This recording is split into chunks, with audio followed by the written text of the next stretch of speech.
Okay, we are starting our event. Thank you for coming, and His Excellency, the Minister of Forest and Wildlife of Cameroon, dear participants and guest speakers, welcome to our event, Ramping Up Climate Finance, Climate Finance for Building Community and Ecosystem Resilience. I am going to give the opening speech to the Minister, but before that, I will let you know about the highlights of our session. Today we are going to go through the need to finance the resilience of communities and forest ecosystems in Africa, the role of development partners in supporting community resilience, and how the governments are mobilizing finance to fill in climate finance needs in their NDCs. We will present the finance mechanism to support high forest, low deforestation countries, as well as the leveraging of green economy projects called Bankable Nature Solutions. Mr. Minister, the floor is yours. Good, okay. Thank you for giving me the floor. I will deliver my speech in French. I want to hope there is a translation system in place. No? Okay.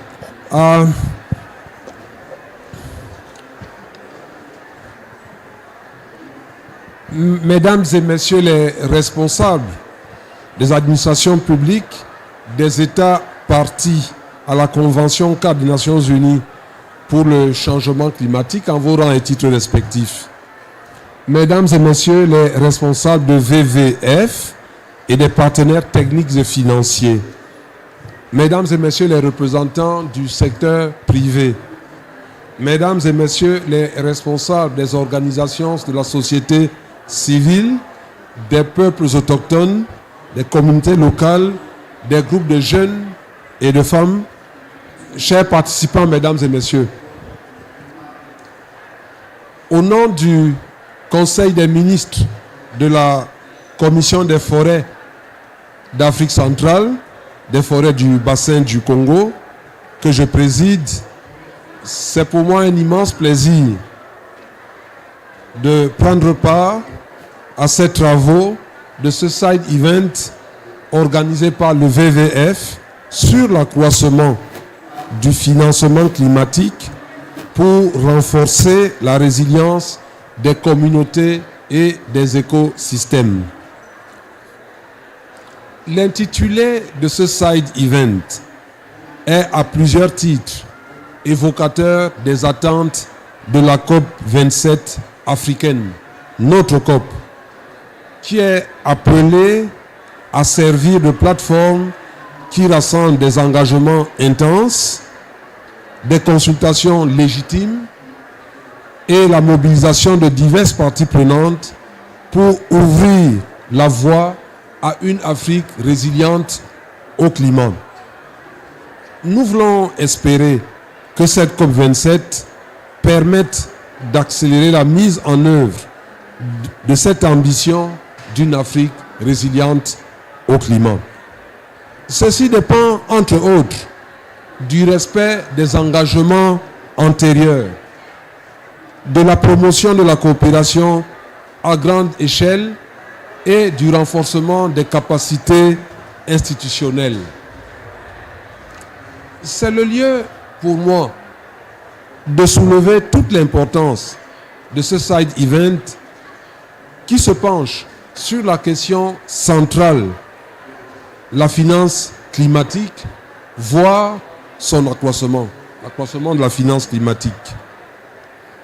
Depuis plusieurs années de discussions, de négociations, d'engagements pris ça et là par les pays du Nord, d'une COP à l'autre, et d'actions plurielles de conservation, de protection, de gestion durable des forêts, la finance climatique semble chaque jour de plus en plus un conte qu'une réalité pour les pays du bassin du Congo. Non seulement des procédures pour accéder aux mécanismes de financement climatique sont infranchissables pour nos États, mais aussi il convient de relever que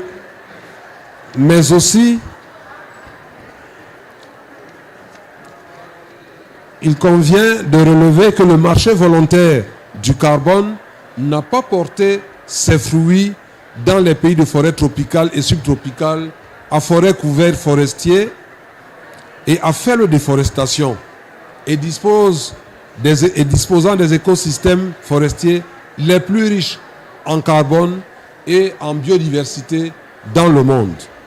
Au-delà, nous observons que certains pays européens ont réallumé les centrales à charbon, qui sont des accélérateurs des émissions du CO2, et ceci au détriment de leurs engagements, tandis que d'autres régions convertissent d'une manière ou d'une autre les terres forestières pour l'agro-industrie ou pour d'autres usages.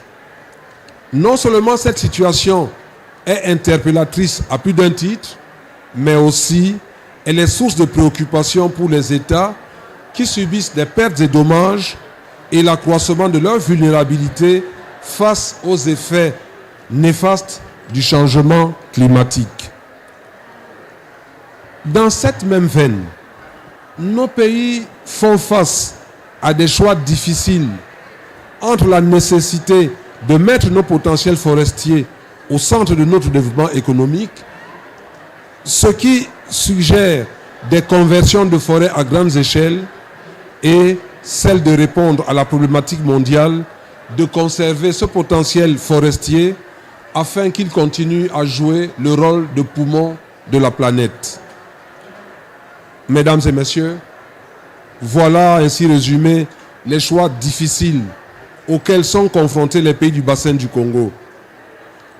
Ils nécessitent ces choix des approches nouvelles de financement climatique qui reconnaissent les efforts de conservation, de protection, de gestion durable des forêts par nos États d'une part, et d'autre part, qui permet de soutenir le développement économique tout en évitant la dégradation des forêts et en maintenant des écosystèmes forestiers intacts qui puissent contribuer à la stabilisation du climat. Au-delà de ces questions spécifiques aux forêts tropicales et subtropicales, il vous sera également donné de partager les expériences de la finance climatique en Afrique du Nord et en Afrique de l'Est au cours de ce side event. Aussi, permettez-moi de formuler le vœu qu'il émane de vos échanges un ensemble d'idées et de principes devant être consolidés afin de servir de base à la construction des approches alternatives de financement climatique centrées sur les forêts, mais avec toute la souplesse requise et adaptée au contexte des pays du bassin du Congo. Permettez-moi pour finir de vous souhaiter d'agréables moments de riches échanges. Je vous remercie pour votre bienveillante attention.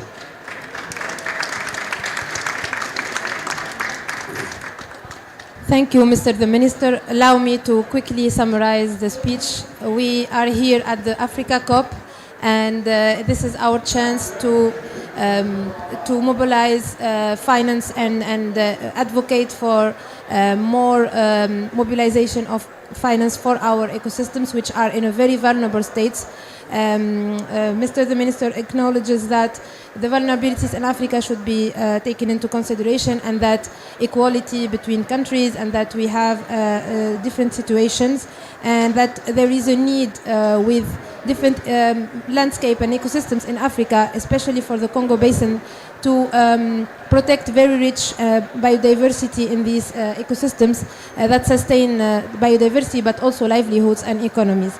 And that today we are going to look at different mechanisms and different ideas from North Africa, East Africa and the Congo Basin at how we can do this. Okay. Thank you, Mr. the Minister. Thank you. Thank you. Where is she? Hello.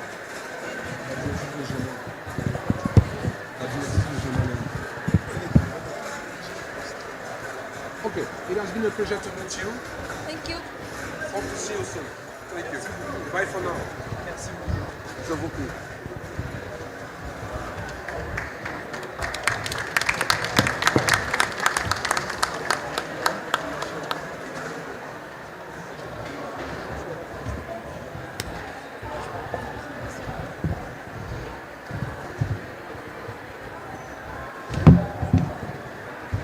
Okay, Now we will go with the agenda as planned, and then it is highly important to acknowledge, as we said, the vulnerability of the African ecosystem to climate change, and it's now time to act to ensure a safe and resilient future for Africa.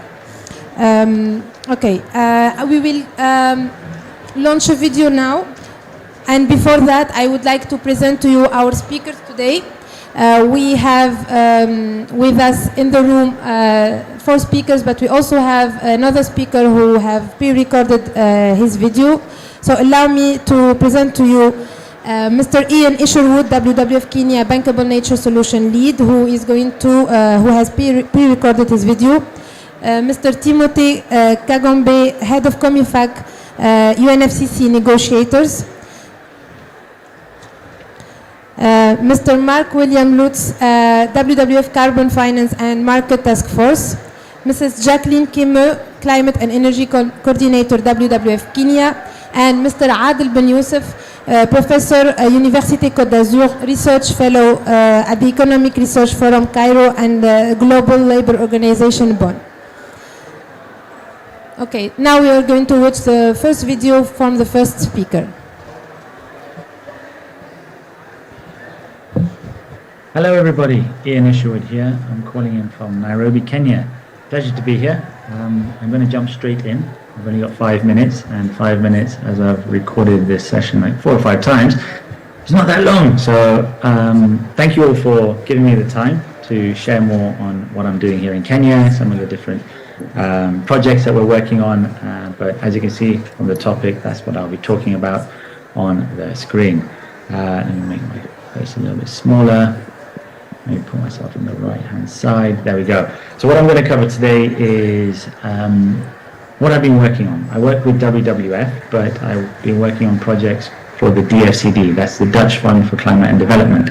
We work on projects called Bankable Nature Solutions, where we use blended finance to support communities and ecosystem resilience. We also focus on nature-based solutions and how they differ from a bankable nature solution. It's very similar but different. And then my favorite part, I'll jump in and talk about 3 different projects that the DFCD is supporting here in Kenya. Just some examples, but we are all across the world doing amazing things, but we could always do better. And I guess that's why we're all here, because we know we need to do better. And I'll skip the last one because I don't have time. Why was the DFCD put together? So the Dutch Fund for Climate and Development was put together to close the gap on the underfunding going into the 17 SDGs. The reason for that is because we believe there's so much money out there, but it's not being channeled in the right direction. We want more of that money flowing into projects that are protecting the environment, creating more resilient landscapes, and generally doing more good. What does that mean? It means we created something called Bankable Nature Solutions. So a Bankable Nature Solution has 2 key components. The first one is it must have a positive impact on people and nature at a landscape level, leads to positive biodiversity impact, and or enhances climate mitigation or adaptation. Now, most important one, and the one I always focus on again and again, is a bankable nature solution. It's in the name. It must be bankable. So it must offer a return on investment, an acceptable return on investment.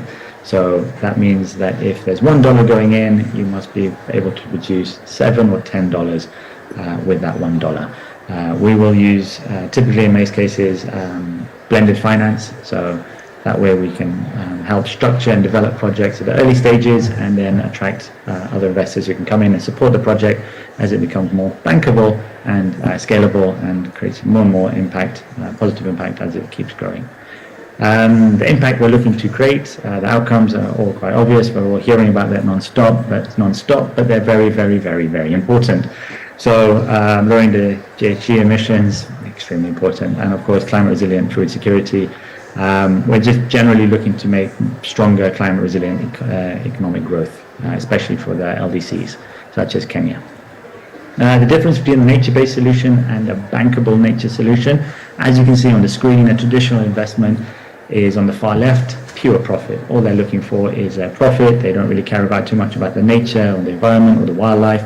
And then you'll get the nature-based solutions. The nature-based solutions will then be funded by philanthropical donors and it's not really looking for any financial return. However, it's also not sustainable.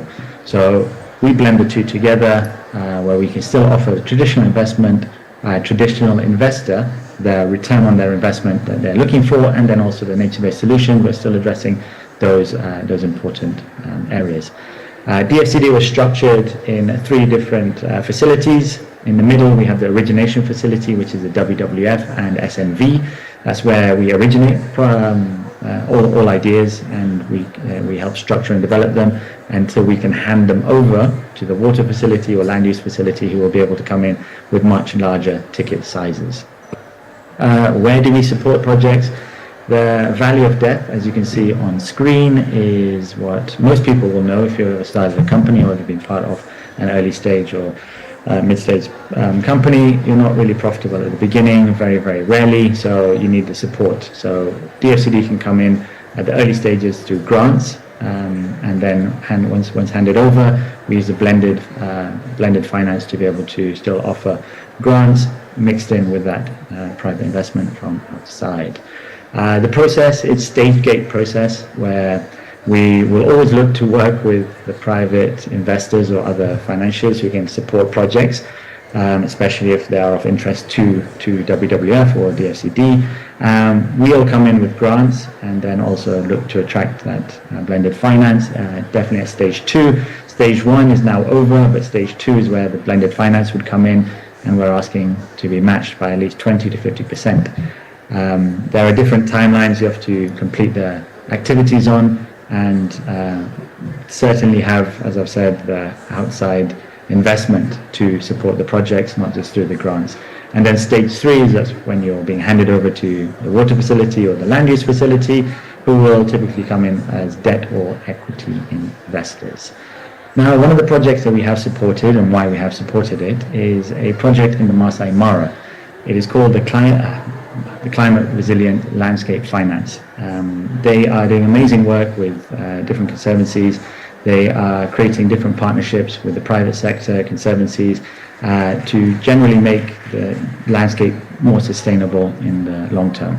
So they came to us early stage. They would have found it difficult to find the funding from traditional investors, to excuse my dyslexic error there, but BB funded. But where we came in is DFCD could come in and support through activities that would help structure their project. We love the team, we love what they were doing. It was super innovative, very different, but it has so much potential, because if it works in one landscape, it can work in many others. So private investors weren't coming in, so we could come in, and we supported in the financial modeling and feasibility assessment, the environmental and social risk assessment, the impact baseline and monitoring framework, and the legal and governance review. Now that they've just finished those activities, they're a lot more bankable. So now they are able to go to different investors and attract that investment that they would need for the follow-up at stage 2, where the blended finance would be required. Another example is Chanzi. Chanzi, incredible company doing black soldier flies. The black soldier fly produces a small little larvae. That the larvae can be converted into protein for animals, typically poultry, fish, and also pigs. But they're not just producing the animal feed, but they're also collecting a lot of the food waste and converting that waste into the protein-rich larvae. It also produces a fertilizer, so there's so many benefits for this this one project that you can offer. DFCD comes in at stage 2 project, where we're developing it, and it's already receiving quite a lot of attention. It's getting a lot of support from elsewhere, but what we do is we'll come in and we'll be able to scale, help scale the project, as well as offer that research and development. Research and development is extremely important, but not typically areas that a lot of investors will want to invest in. Andrew Wallace is the CEO, and he even mentions that in his quote when receiving the funding from DFCD, and he reiterated that it's not areas that standard investors seek to support, so because they're constantly looking for the return on investment. And last but not least, Kilifi Moringa Estate. Kilifi Moringa Estate a project here in Kenya, and they are based along Kilifi County. They're working with 600 smallholder farmers, 87% of those are women, and they're growing moringa. Moringa is a drought-resistant a tree, and they're able to produce oil. They've already got a market. They've already raised quite a lot of money. However, they were still in a position where they needed to structure their business to make it more bankable, and also trigger follow-on funding from other channels. So DFCD came in, and we were able to support the project and make it more bankable. And they're just coming into their last cycle for the activities, and they'll be reporting back soon. So, long story short, I wish I could talk about a lot more, but the general landscape, or how the way things are in Kenya, DFCD is doing an amazing job, because we're offering projects an opportunity to tap into that grant stage whilst also using a blended finance. I'd love to see more commitment from the Kenyan banks as well as Kenyan private sector to be able to come in and support a lot of these projects and make it readily available year round. So that would be my ask. But for now, I'm going to wish you all a wonderful day and evening ahead, and have a wonderful COP. Thank you very much for your time, and look forward to engaging further. Thank you. Bye for now. That was our first speaker. He couldn't make it, but I think the message is clear. There are solutions that we can deploy and make our communities and ecosystem more resilient. So I'm starting with Mr. Timothy Kagombe, and it's clear that our ecosystem are degrading at an unprecedented rate, which is anticipated to accelerate in the coming years or decades. What do you think? Is the Congo Basin satisfied with the progress in climate finance, mainly on the issues of financing the resilience of ecosystems and the communities on which these communities depend, and which are not only reservoirs for biodiversity, but also play a very important role in the fight against climate change? Ok, merci madame de me poser cette question. Déjà, nous voulons dire merci pour cette invitation. Et d'emblée, je voulais dire que je représente ici 11 pays issus du bassin du Congo.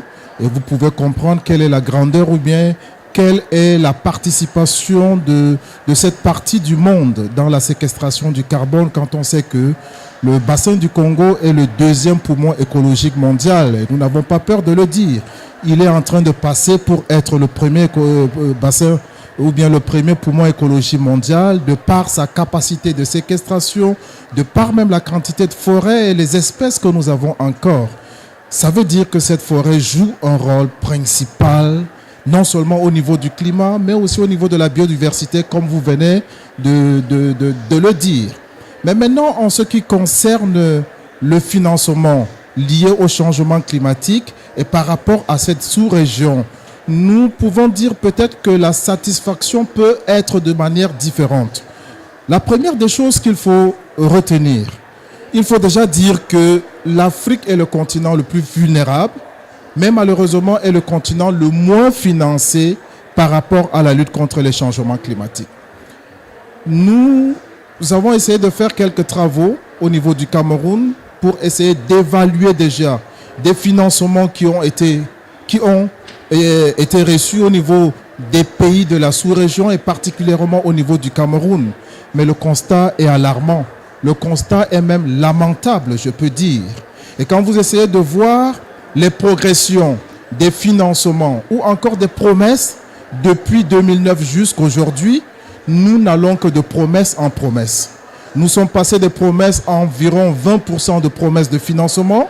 Aujourd'hui, nous sommes à environ 79% de promesses de financement, mais qui ne sont pas réalisées. Je vais prendre pour exemple les 100 milliards de dollars qui ont été promis depuis la COP 21 de Paris en 2015. Et l'objectif de la première phase de mobiliser 100 milliards de dollars en 5 ans devrait être atteint en 2020. Mais comme vous le savez, à Glasgow, il a été annoncé, l'objectif n'est pas atteint et on a renvoyé l'objectif encore à 2023. Actuellement, on doit être entre environ 80 milliards de dollars en 5 ans, en 6 ans. On renvoie maintenant à 2023. Deuxième chose qu'il faudra retenir, tous les financements que nous avons reçus actuellement au niveau des pays du bassin du Congo, plus de 60, je vais dire plus de 60, environ 70% de ces financements sont des prêts. Et il faudrait qu'on s'accorde là-dessus. Ce sont des prêts. Environ 30% seulement sont des subventions et des dons. Donc, quand nous lisons l'accord de Paris, quand nous voyons la convention cadre des Nations Unies sur les changements climatiques, les pays à forte potentialité de séquestration de carbone, comme les 11 pays du bassin du Congo, devraient recevoir des compensations à leur juste valeur. Aujourd'hui, si nous essayons de faire des évaluations, rares sont les pays dans la sous-région qui pourront dire avec exactitude que nous avons reçu des financements adéquats pour accompagner les efforts qui sont faits dans nos pays. La plupart des pays de la sous-région ont pour objectif de conserver 30% de leur forêt comme espace, forêt conservée, forêt dont on ne pourra pas toucher et qui devrait avoir une part assez grande dans la séquestration et dans l'apport de la protection, dans l'apport dans la lutte contre les changements climatiques, mais le retour n'est pas véritablement cela. Autre exemple, peut-être vous allez voir, quand vous essayez de voir les documents ou encore les statistiques, les registres de la Convention cadre des Nations Unies, je prends l'exemple du Cameroun, vous allez vous rendre compte qu'on parle d'environ 40% des financements reçus, mais quand on essaye d'entrer en profondeur et qu'on essaye de voir le financement que le Cameroun a véritablement reçu, nous sommes à moins de 5% des financements. Parce que tous les autres financements sont les aides publiques, ce qu'on appelle les aides publiques, qu'on a transformées en financement climatique et qu'on comptabilise. Certaines aides même qui étaient déjà dans des conventions un peu passées, mais qu'on les ramène pourtant dans l'accord de Paris, selon la convention, nous parlons de financement nouveau, de financement prévisionnel, de financement additionnel. Et il va falloir relever que le constat est amer. Combien de financements nouveaux nos pays ont reçus? Difficile à dire.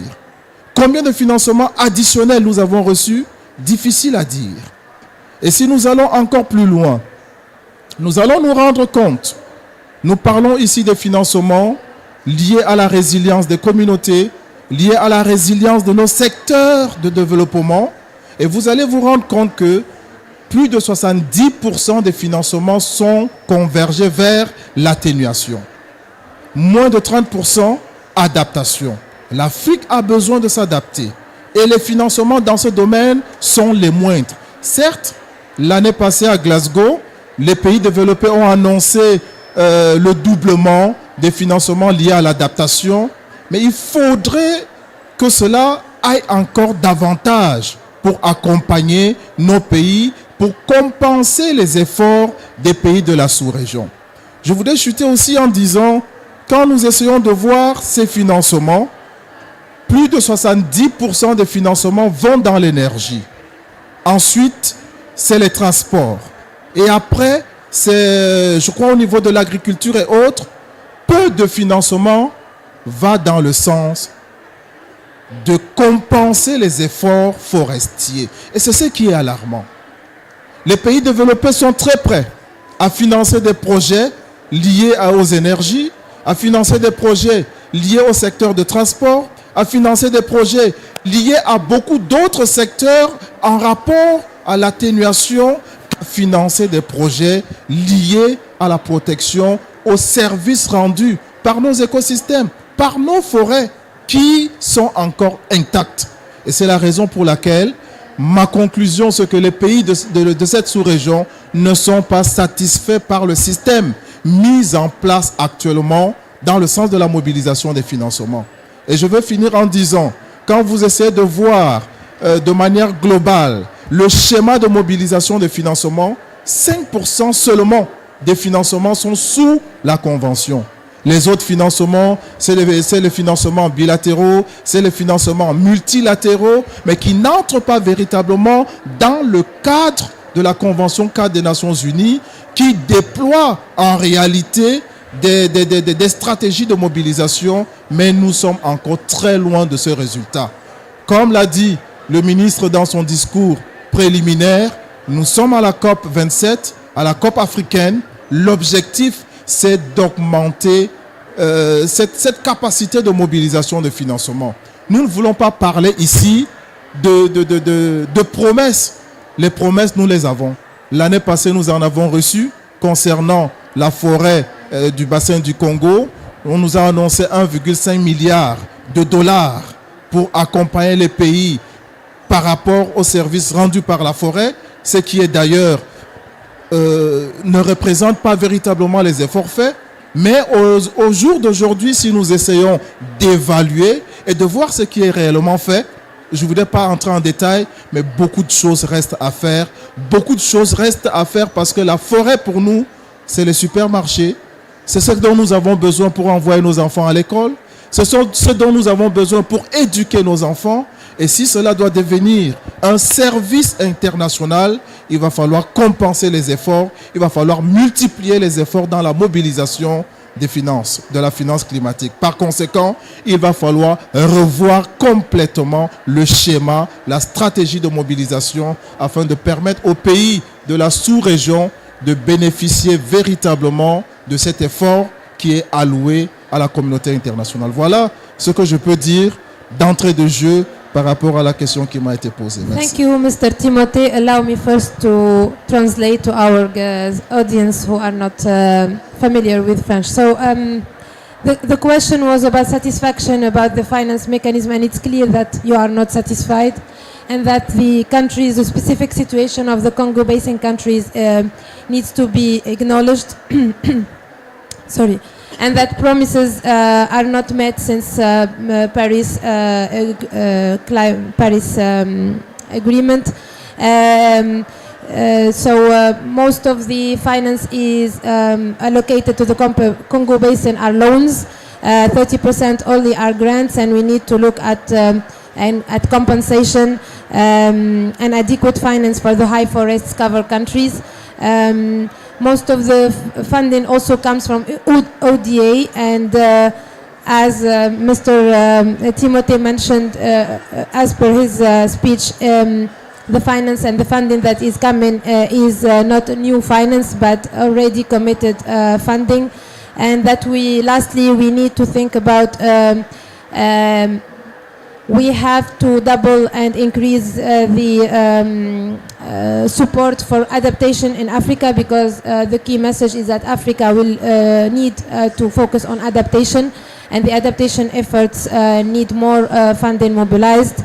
And also we have to think about our ecosystems, our forests which provide ecosystem service to us as communities, but are also important as biodiversity hotspots. Thank you, Mr. Timothy. And then I'll move to my second speaker, Mrs. Jacqueline Kimeu.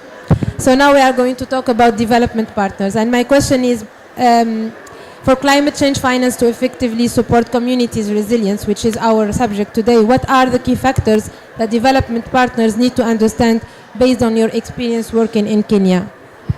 Thank you very much, and happy to see all of you here. I'd like to take us back to COP26, whereby the Climate Finance Task Force was recommended that local communities must be involved in the decision-making processes, and also in terms of ensuring that their priorities and needs are considered. We are now at COP27. A lot needs to happen. We are yet to put that recommendation to action. So what we need to do, development partners and even governments, first is to ensure that local communities have a seat in the decision-making processes. Why I say this is because you will find that climate finance at the national level and also the international level is not quite informed by the needs and the priorities of the people. I'm talking about this from experience, whereby we have cases of examples whereby projects on adaptation in Africa have failed totally. After 5 years, we find that a project has failed. Why? The reason is because local communities were not involved. Their priorities were not considered in setting up, that kind of climate finance.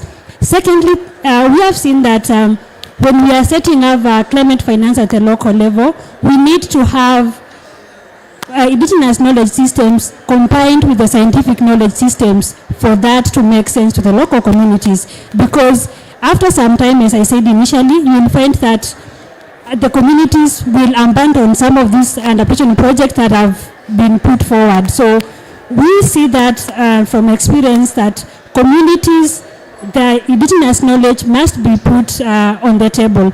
And through the Dutch government support, we are working through the Voices for Just Climate Action, whereby we are putting climate justice at the heart of the discussion. Again, we find that when it comes to financing for the local communities, the current climate architecture does not favor, most of the local communities. And you find that there's a lot of systems that communities needs to sort of work around on. For example, you find that there is hurdles, requirements that local communities cannot access. So for them, they will say, we'll let this pass, but that is not enough. What we need to do is national governments, international governments must work with the local communities to ensure that the local structures at the local level are involved in devolving climate finance. And lastly, we want to talk about how do we simplify the climate access, climate finance access process for the local communities. That is very important so that we enable communities have access to the climate finance that is already readily available. We are saying that money is there, funds are there, but the local communities are not able to access because of the bureaucracy and not a simplified process for them to access this sort of financing. And just to conclude, I want also to highlight that for climate finance, again, to make sense to the people, we need to have a very clear reporting structure.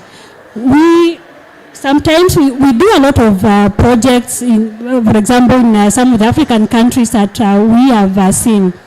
But who is reporting on the progress? So if we can't report on the progress, then it is very difficult for us to measure the impact that these climate finance mechanisms are having. So reporting is very key to ensure that local communities fully benefit from climate finance. And lastly, but not least, we need to double the climate financing going to the locally led climate solution, because currently as it is only 20% of the climate finance is going to the local communities. How do we double that, or rather how do we increase that so that communities are able to effectively adapt to climate change? Thank you very much. Thank you, Jacqueline. This is a very important message about the importance of channeling finance to the local communities. And we will need another side event for that, I think, because it's very, very important that at the heart of what we do. But now moving north and moving governments, and we talked about development actors, but now I would like to know from Mr. Adel. We know that North Africa is a water-stressed region, and we know that when it comes to finance needs, adaptation and mitigation in the NDCs of North Africa, as we assessed, are equally distributed. But we estimate that, for example, 180 billion are needed in North Africa for the 2020-2030 period. And my question to you is, how can the North African governments in general, and the Tunisian in particular, ensure the effective implementation of their national determined contribution and mobilize the international funding needed for the adaptation and mitigation financial targets and gaps, if we may say? Thank you very much for inviting me to speak in this wonderful event.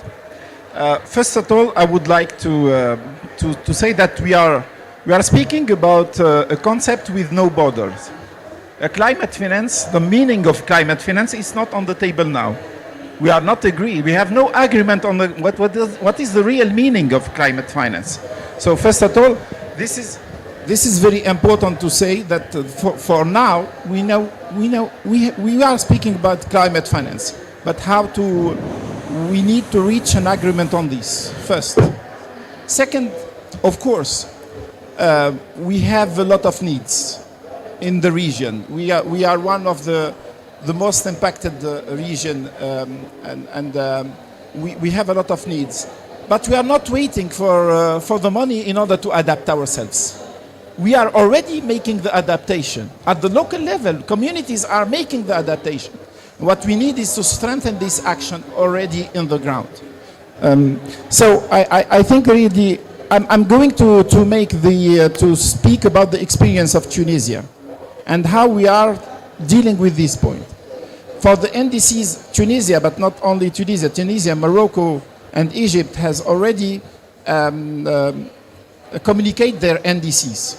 For Tunisia, we are needing around $20 billion in order to make our NDC, to implement our NDC. And most of this finance will be for mitigation, not for adaptation. Only 4.5 billions are going to adaptation, and the others are for mitigation. So we would, even if we are not polluter, one of the biggest polluter, we are doing our best in order to mitigate. But we need this money. And we are not needing all this money. We are needing about 20% of this, because we are aware that we need to make our part. And for this, we have some innovation at the fore. First, let me say that we are aware that we need blended finance. Not only, and we are aware that the private sector needs to be involved. And let me say that our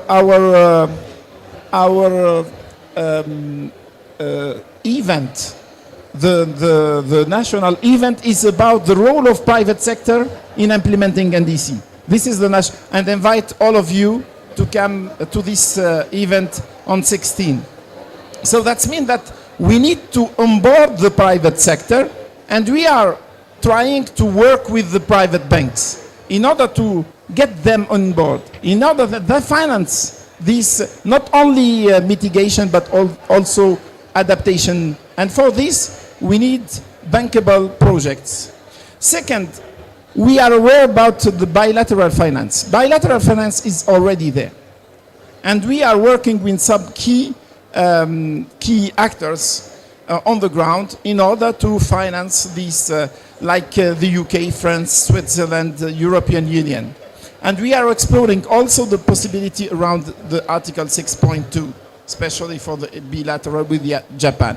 That means that we need really to explore all the possibilities with our bilateral friends.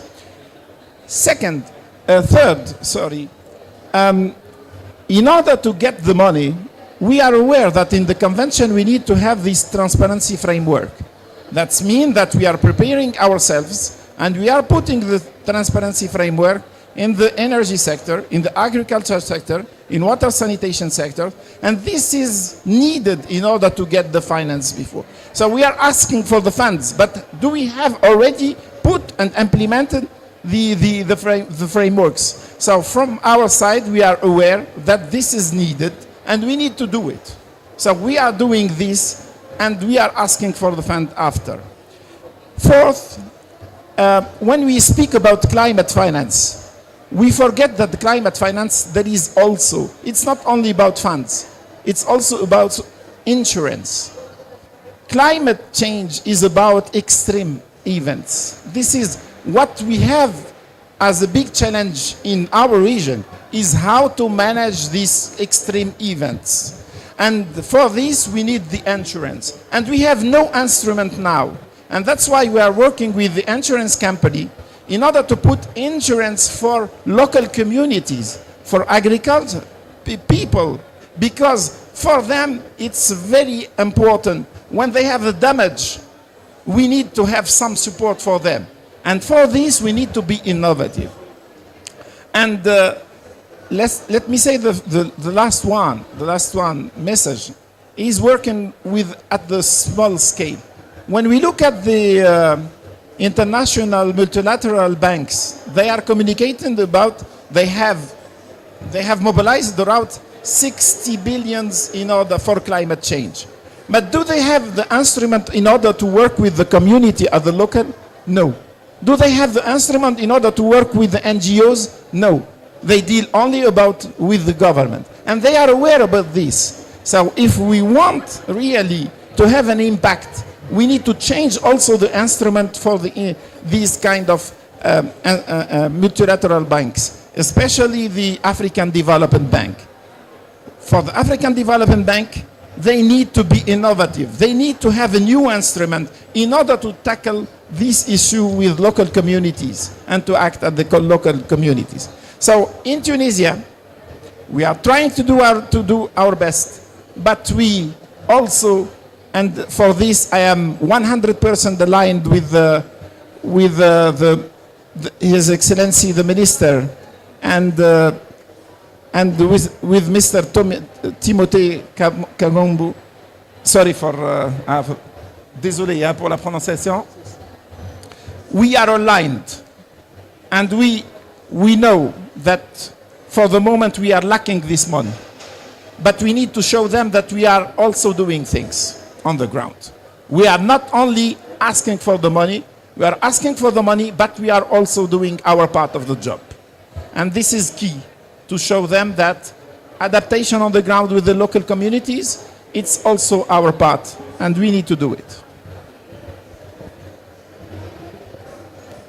Thank you very much, Mr. Adel. I think that this goes in line with what this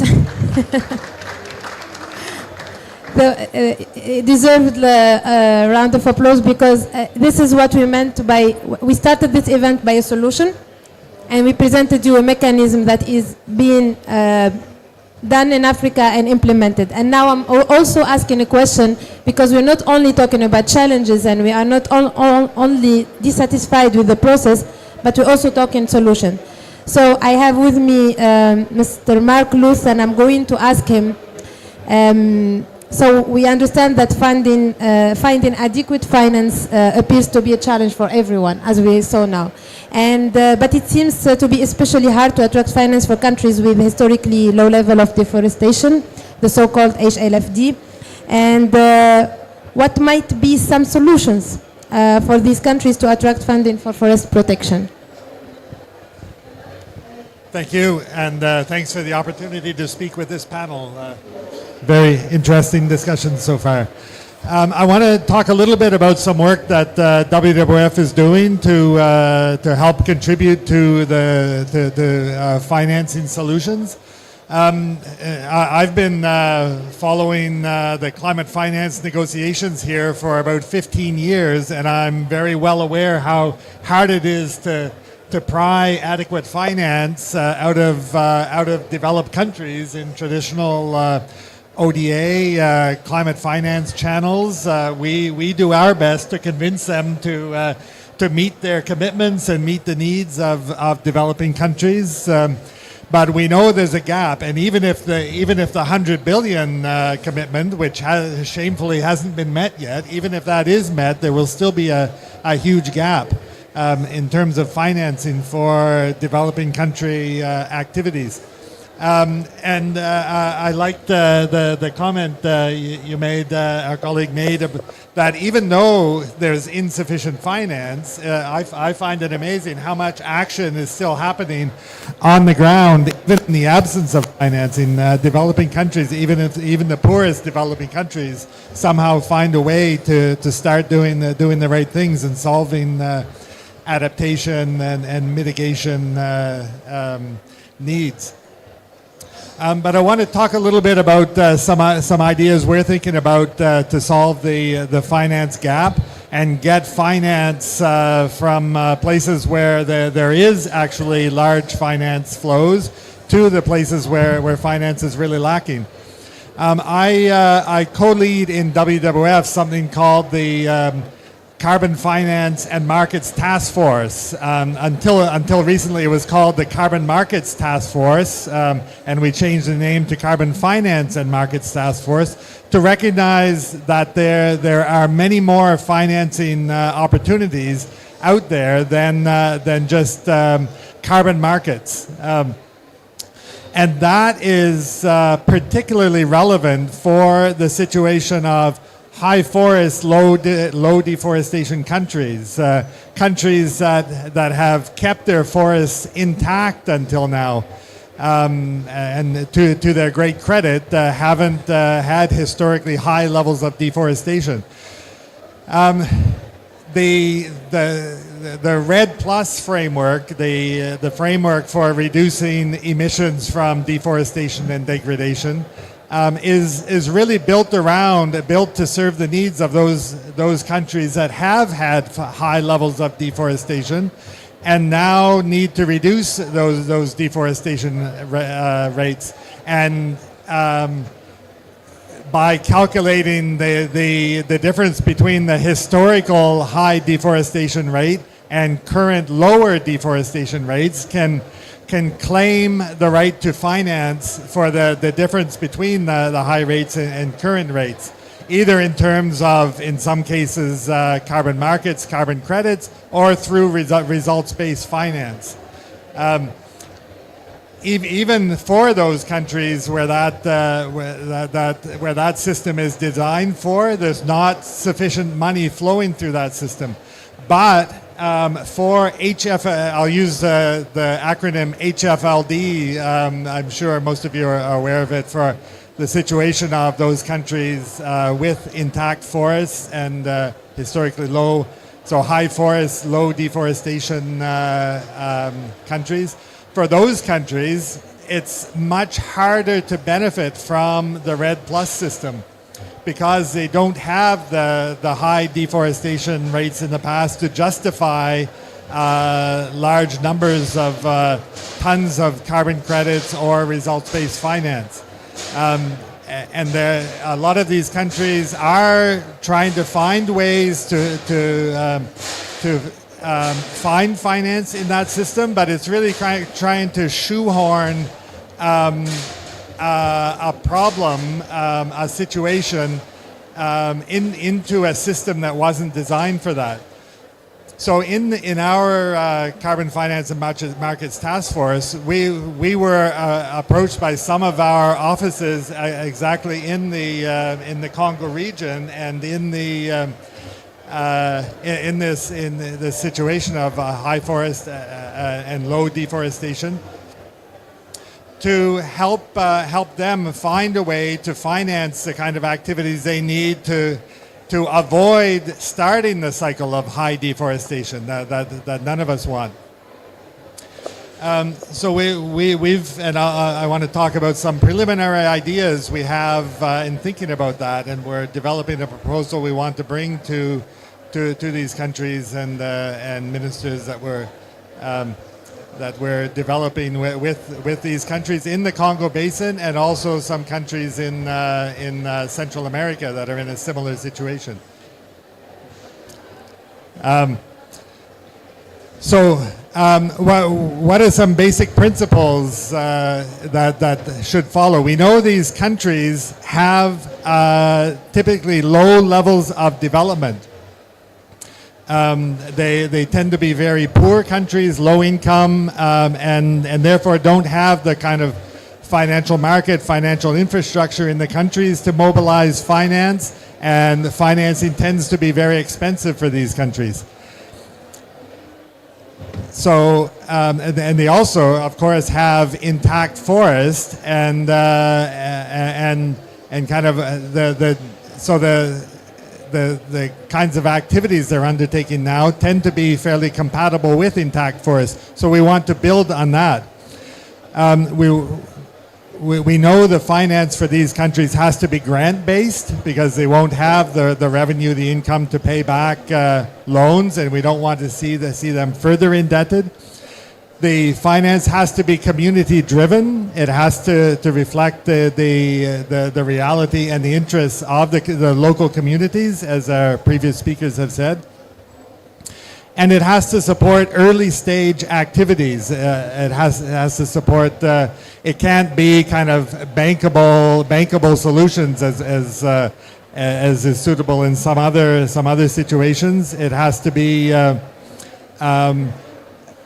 consult activities of consulting with local communities to identify their needs, where the money should go, capacity building, and kind of project idea proposal development.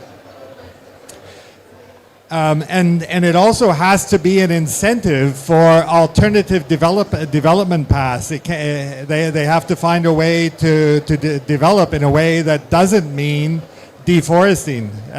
Finding a way to develop in the context of their intact forests. So how to find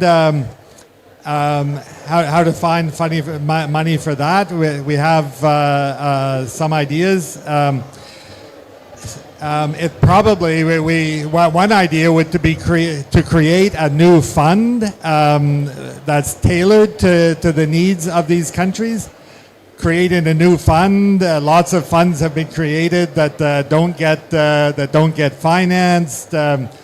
It takes a long time, a lot of bureaucracy to set up a fund. So it may not be a fund, but it may be a collection of different funding streams that can come together to focus on this problem. Different funding mechanisms. We're working with the idea of a toolbox of financing solutions for these countries. And the funding, of course, some of the funding we should expect developed countries to provide funding. So some of it should come from public finance sources. Some can come for some of these early stage idea development from philanthropies, and some can come from corporations. WWF works has a lot of partnerships with corporations that are willing to fund activities like this. And for corporations, we have a particular model. A lot of corporations participate in carbon markets when they have emissions. They sometimes buy carbon credits to offset those emissions. We're working on a model that's different from that. We call the contribution model, and it's based around our an idea we're working with a lot of corporations on called the Science-Based Targets Initiative, where corporations set targets for the emissions from their value chain that's compatible with their share of the effort for limiting warming to 1.5 degrees. They set a target that achieves net zero emissions by mid-century, and along that pathway, every year or every 5 years, they have a target to meet compatible with that pathway. So beyond that, so first they have to meet their internal emissions goals, the goals in their own value chains. But then beyond that, a lot of corporations are willing to fund activities beyond their value chains.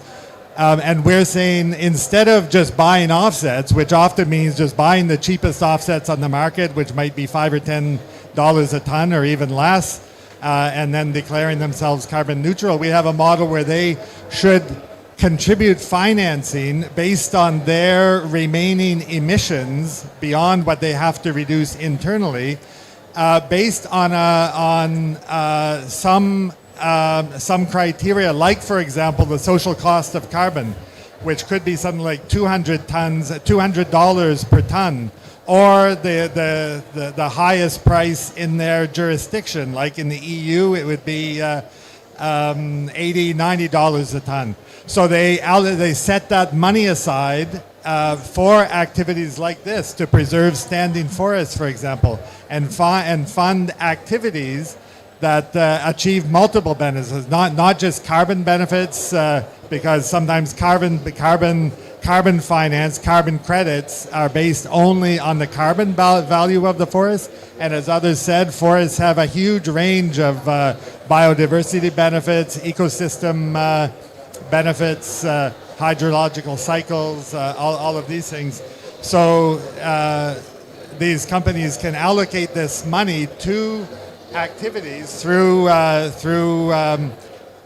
directly to countries or through NGOs who have useful projects, and then as a claim, they shouldn't claim carbon neutrality, but they can claim the benefits that are achieved and take credit for the benefits that are achieved from that finance. So this is a different model we're developing. We have an event next week to further explain that.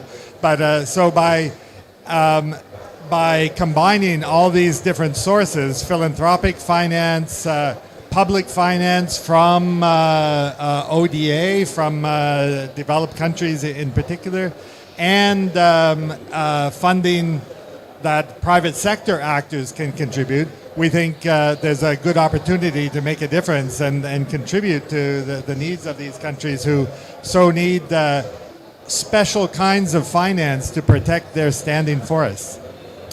So I'll leave it at that. Thanks.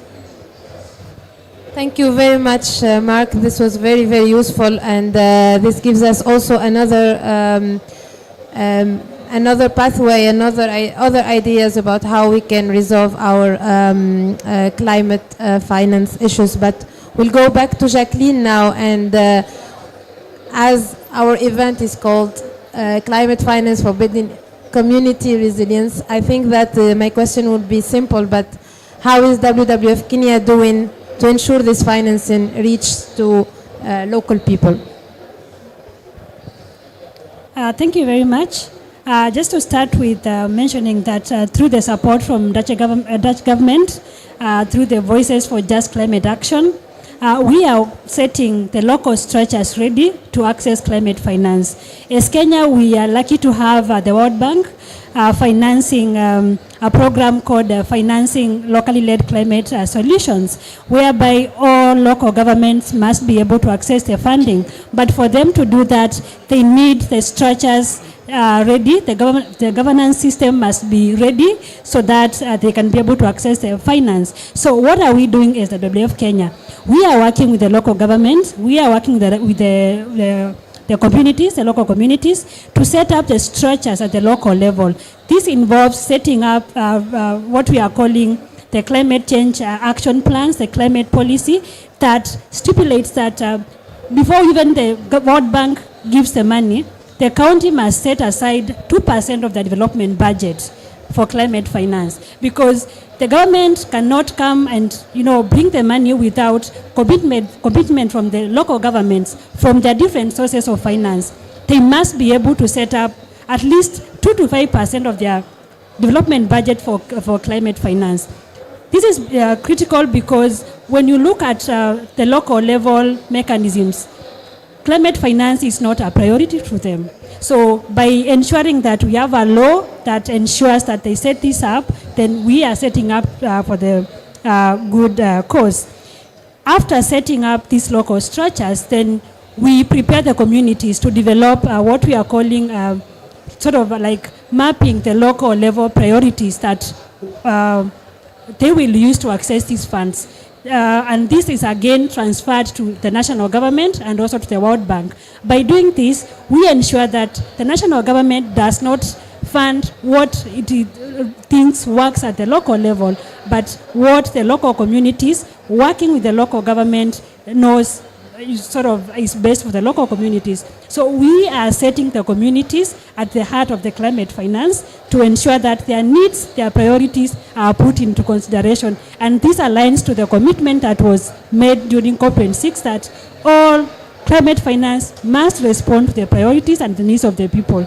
And then also, we have also set aside put together what we are calling the Climate Finance Fund at the local level, where all partners within a particular local government put in money to that kit. So that is not only the government providing this or the international partners, but also cross-sectoral coordination within different, partners within a particular local government. So we are in the process of setting this up. We are working with different partners. Kenya is expansive, but we hope to at least have this achieved in all the local government, that is the counties, in the next 3 years. Yeah, thank you so much. Very, very important, and thank you, Jacqueline. I open the floor for the participants to ask questions, and I encourage you to ask questions. Okay.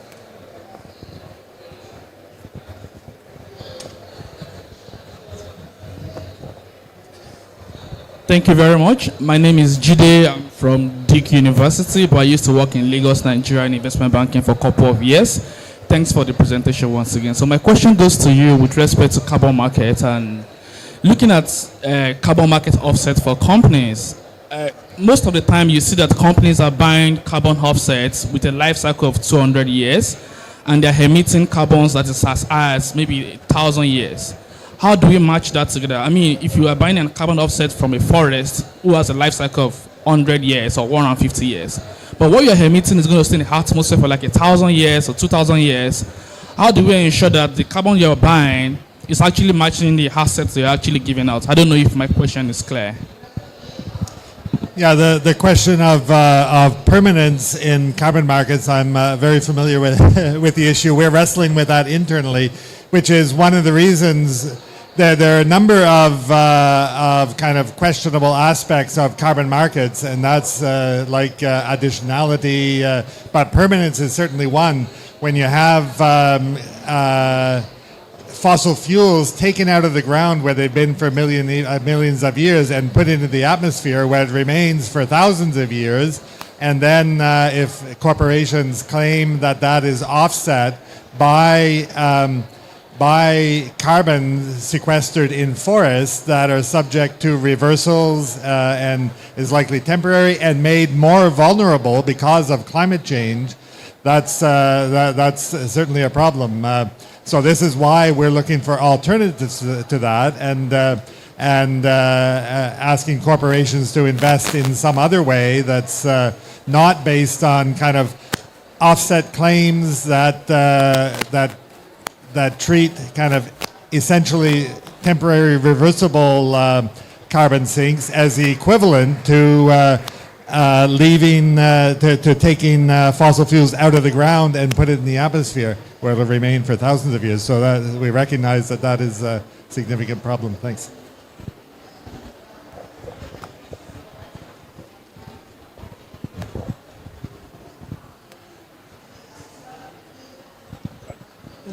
Thank you. I'm Cécile Jabet from Cameroon. Thank you very much for the very key messages that you brought out. But I have two questions and one comment. The first comment is from the... Sorry. The first comment is from what Mr. Kagobe was saying.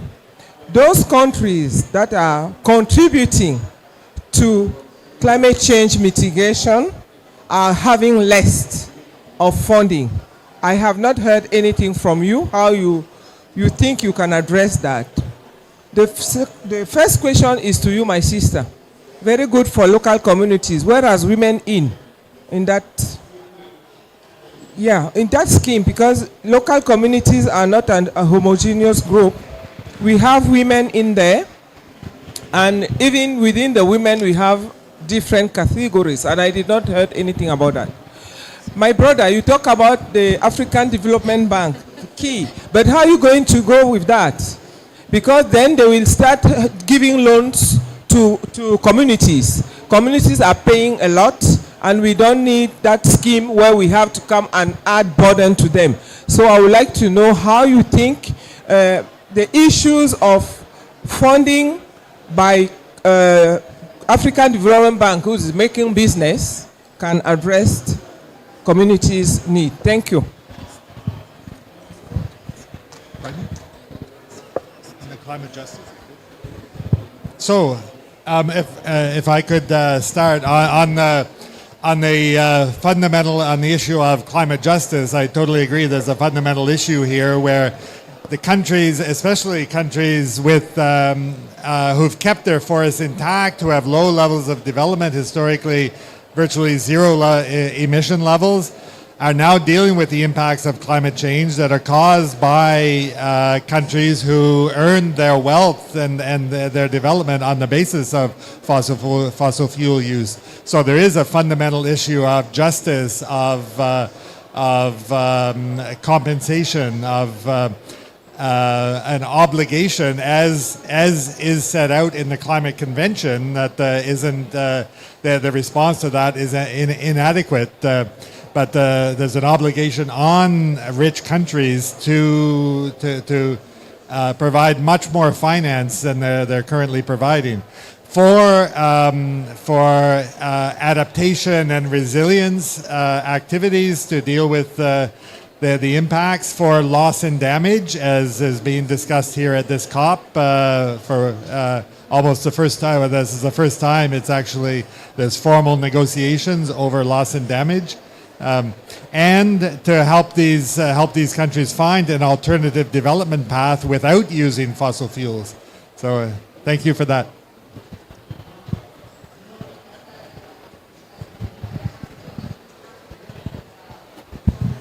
Yes, thank you very much. And we understand that our communities are not a homogeneous group. And as part of this project, we do social profiling of the community that we are working in. We identify what are the social issues, what are the, all the aspect of our social profiles. We develop that. And when we are developing the climate change committees at the local level, we ensure that we have representation of all the people within the vulnerable people within that community. If we have indigenous groups of people, we ensure that they are part of that process. Again, when we are creating awareness, engaging with the communities, we do targeted mobilization where we ensure that all communities, or rather all groups of people within that locality, are involved in the processes. They know what is happening, and they can be able to contribute to the process. This again translates when it comes to setting of the local level priorities. Through the social profiling that we do in the Voices for Just Climate Action project, we ensure that they are well represented, and then their needs are considered in the process. So we understand that local communities are not homogeneous, and as the name suggests, Voices for Just Climate Action, we are into justice to ensure that communities are involved in the process. Thank you. I have one. So thank you very much for the questions. I think that the issue of climate finance, we need to be innovative. We need to have innovation. We need to have a new instrument. And I'm pushing what I'm saying. I have no solution, but we need to push the bank in order to have a new instrument, new things. And for this, I have seen that they want to deal with municipalities, not with the central government. And for this, they have created, the African Development Bank, a new facility for municipality. And it's grant-based because they cannot make loans. And this is very good for us. We can push them in order to scale up this kind of action, in order to tackle the gap that we have in the... So this is what I have in mind.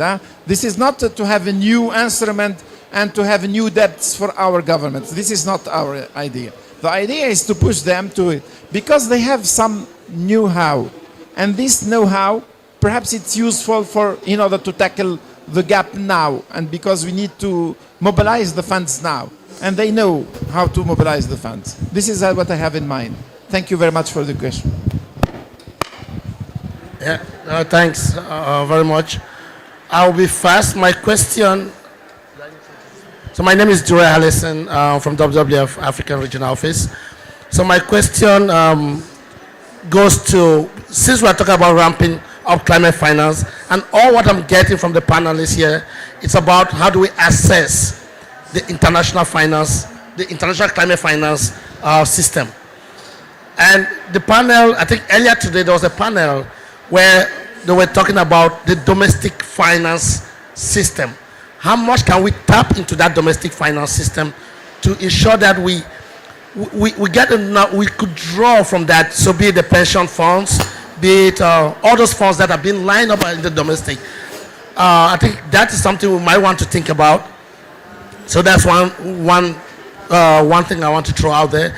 Another comment that I want to put down, and I think that goes to my brother Timothy, is most of the countries in Africa have their NDCs somehow aligned to their economic development plans. But why it's easy for them to get funding for the economic development plans, the NDCs are not something they are looking into, because for them the NDC should be based on grant funding. is there a possibility of seeing how to link somehow or integrate or incorporate your NDCs into the economic development plan so that it's easier when you're implementing your economic development plans, at the same time you are achieving, because it will be based on your climate actions, you are achieving your emission target. So those are the two comments I had. Thanks very much. Ok. Avant de passer la parole pour répondre à cette question, je voudrais rebondir un peu pour apporter une clarification. Merci déjà pour ce commentaire. Tout à l'heure, quand on parlait des finances, notre ami et frère de la Tunisie parlait des financements au niveau domestique, au niveau national.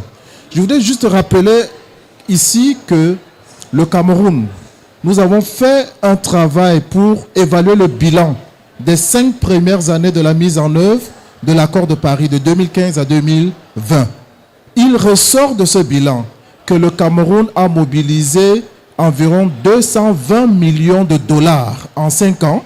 Et dans les 220 millions de dollars, plus de 80% c'est des financements au niveau national. Seulement moins de 20% c'est des financements venant de l'extérieur. Donc nous nous sommes basés tout à l'heure là pour parler seulement des financements internationaux. Il faut dire que nos pays font beaucoup d'efforts. Et quand on fait les statistiques de ces financements reçus sur 5 ans, c'est 0,43% des besoins exprimés. Je dis 0,43%. Même pas 1% des besoins exprimés que nous avons reçus. C'est pour cela que nous exprimons l'insatisfaction de cette communauté du bassin du Congo. Et si nous allons même au-delà des efforts financiers, les efforts ou bien le rôle que nos écosystèmes jouent, c'est au-delà de ces financements que les gens produisent. Et c'est cela que nous devons valoriser.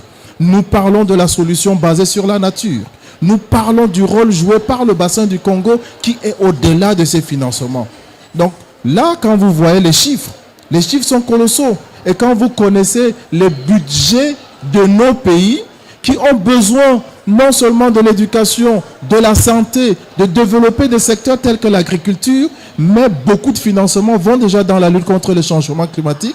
Ça veut dire que ce sont des efforts louables et il faut continuer maintenant à voir comment insister pour changer le mécanisme au niveau international. C'est cette clarification que je voulais apporter avant de continuer. Merci. Just a quick translation. Mr. Kagombe said that Cameroon mobilized 20 billion for the efforts for adaptation and mitigation, which is 80% of the needs, and that from domestic sources, and the needs in finance are not yet met. And we need to acknowledge the role of ecosystems and carbon sequestration and all the other ecosystem services they provide that overcome the finance needs that are asked by these countries.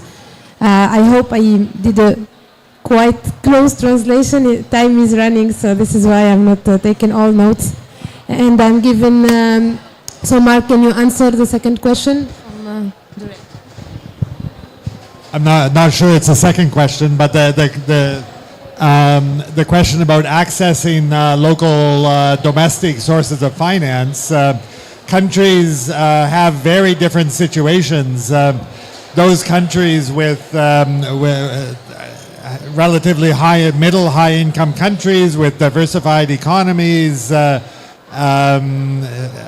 wealthy companies with access to technologies, financial flows, active capital markets. Of course, in those countries, domestic climate actions should be drawing on domestic sources, complemented with, in most cases, international sources.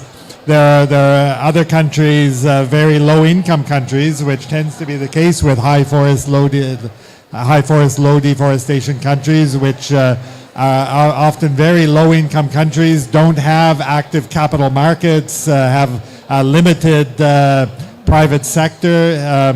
So there's there the chances of drawing on domestic sources are much less, and international finance is likely much more important. In terms of I'm not sure I understood exactly the question about NDCs and national development plans, but ideally they should be one and the same. Countries should have, to the extent possible, long-term strategies setting out the pathway to net zero around low zero carbon economies, zero carbon development by mid-century. And then with their economic planning built around that, and then the NDCs in a shorter time frame is what you need to do to achieve those plans. And then when countries when they have strategies to finance their NDCs, it is exactly financing their climate appropriate development plans. Thanks. Just a short comment on that for aligning. You're right. For some countries, we have the NDC and we have the National Plan of Development, and they are not really aligned. And we are aware of this. And even for my country, for Tunisia, we have tried to align both the two, but they are not well aligned. You're right. But now international institutions are making us align them. The IMF negotiation, this is a conditionality to be aligned on somewhere. And that when they are discussion with Ghana is more or less the same.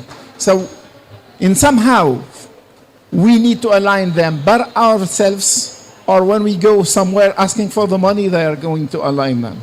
So this is the reality.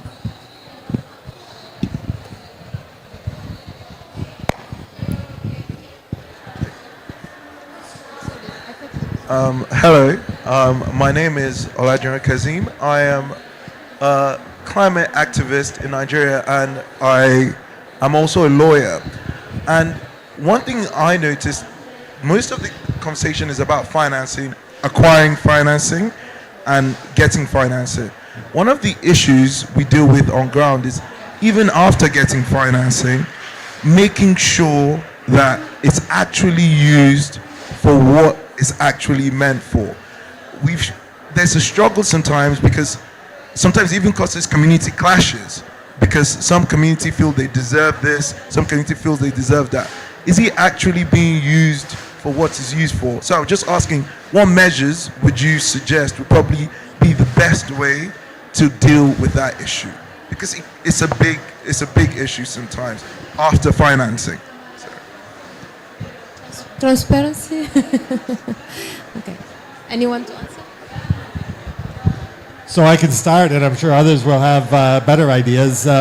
But the best way to ensure the money gets where it's going is to have an active and vocal civil society in the country where the money's going, and be able to hold countries accountable that the money they get from international sources to serve the citizens and local communities actually does what it's meant for. You can have I follow a bit the Green Climate Fund, and there's an active group of civil society following that, linked to often in many countries, civil society in the countries where it goes, and they try as much as possible to track the funding from the donor to the fund to the intermediary to the end use on the ground. So that's the best way to do it. Any more questions from the audience? Okay. Okay, our speaker will respond, and then we'll give the... Okay. Yes, just one quick comment on that. I think that we need a lot of capacity building on that, because really we are going to put the transparency frameworks which help us in order to report what are the funds coming and what are the impacts, etc. But for now, we are lacking people in order really to report on that also. And the capacity building is one of the key issues on that, especially in Tunis.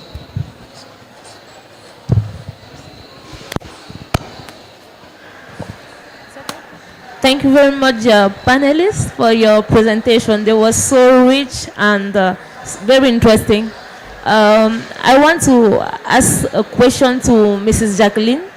Yeah, you have emphasized the need of take into account local knowledge, yeah, and local actors in the funding process. At your level, what are you doing at VVF to implement this, especially in terms of the long-term impact of your actions? Regarding the meet of your action with local people knowledges and expectation. Can you repeat the question? I am saying that you said that it is important to take into account local knowledges and actors. And I want to know what at your level at VVF are you doing to make sure that in the project that you are implemented in the ground, you respect local expectation needs, yeah, mostly in the results of the actions. Yeah. Yes, we ensure that local knowledge systems form part of the climate priorities that communities develop. For example, in 80% of Kenya is arid and semi-arid areas, and these communities rely on, for example, livestock and whichever. So they know they have systems that they have used as traditionally for them to ensure that their livestock is not affected by drought. So we ensure that such systems are prioritized when the communities are developing their climate, priorities that go to the national government for financing. So we ensure that there is sort of a mapping of locally led climate solutions, and in every ward that we do this, we map all locally led climate solutions that communities have used since time immemorial and those that are applicable at the current time, and we ensure that they form part of the priorities, so that we don't have only the top down. We are working on bottom up approach, whereby these solutions form part of the priorities that are funded by the government. Yeah. One more question, two questions, sorry.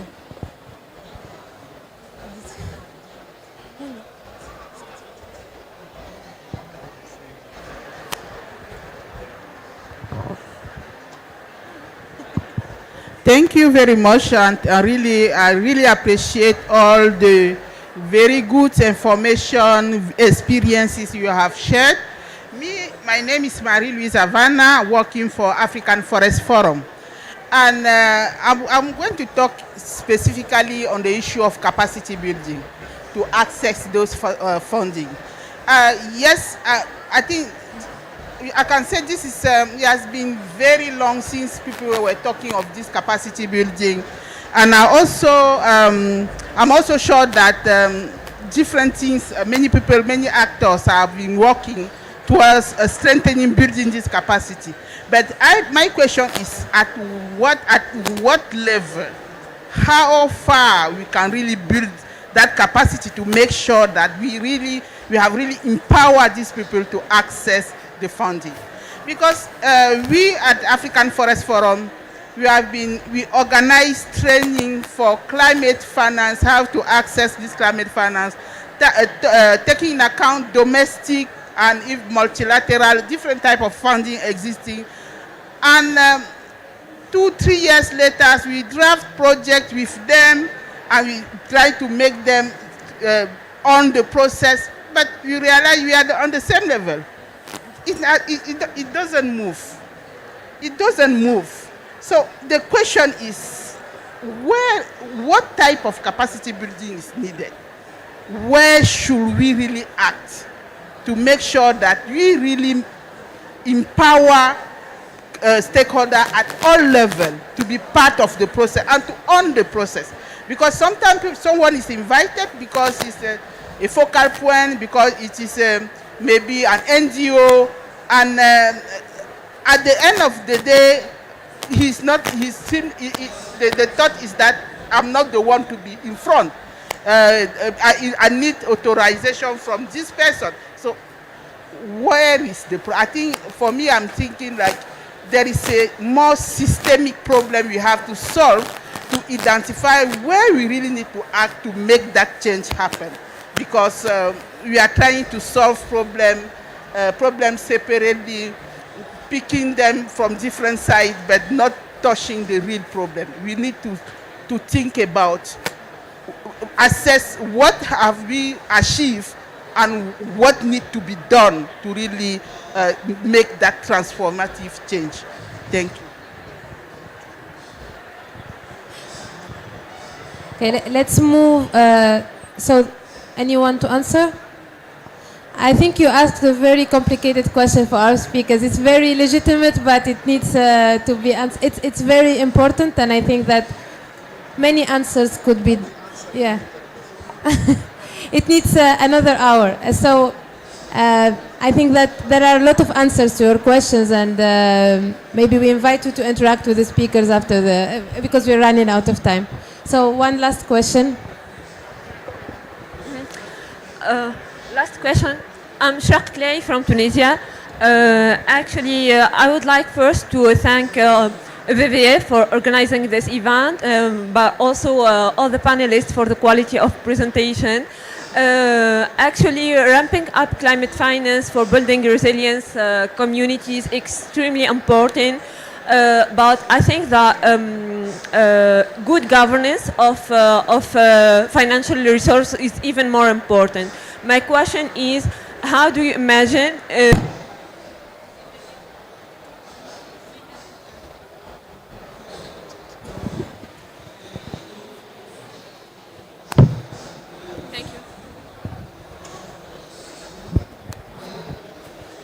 my question is, how do you imagine innovative mechanism tools and a new model of governance of financial resources, especially at the local level? Thank you. Anyone to answer? I'm done. 1 minute, maybe I can try to answer that based on our experience in Kenya. We are sort of working with the government to ensure that reporting forms part of the process. And also measuring innovativeness is very complex, and I agree with you. So it is work in progress. So there is no undefined one-size-fits-all for measuring innovative solutions, but small steps that we are doing, working on the governance systems and addressing the existing sort of inequalities to ensure that all the local people affected are sort of involved in the decision-making process. So I don't really have a concrete answer, because we're also struggling with how to measure innovativeness of climate adaptation. Yeah. We're running out of time. Ok, je voudrais revenir sur la question posée par professeur Havana. Même comme les gens n'ont pas voulu se lancer là-dessus, c'est une question importante. Elle l'a dit, et ça c'est vrai, beaucoup de formations de renforcement de capacités sont faites. Et nous avons travaillé avec elle. Il y a des capacités qui sont renforcées, mais pour moi le problème est ailleurs. Il faudrait un dialogue franc sur le financement. Je le dis clairement, il faudrait un dialogue franc entre les pays développés et les pays en développement. Et voilà pourquoi dans mon propos, j'ai dit qu'il faudra revoir carrément le système ou encore le mécanisme de financement. Le problème ne réside pas simplement au niveau de renforcement de capacité, mais il est ailleurs. Parce que pendant 3 ans déjà, nous travaillons avec beaucoup de structures qui renforcent les capacités et des personnels dans nos ministères, dans nos pays qui ont déjà des capacités pour aller vers ces financements.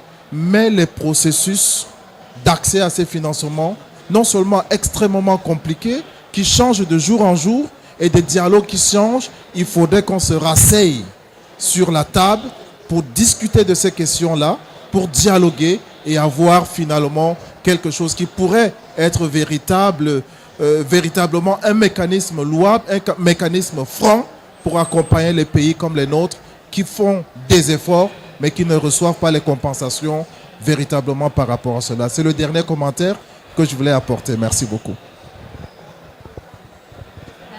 We are running out of time, so we have to conclude. Thank you all very much. It was a very useful conversation. I encourage you to continue discussing with the speakers. I invite you all to some Tunisian sweets, North African sweets, so to conclude on a tasty note. And thank you very much.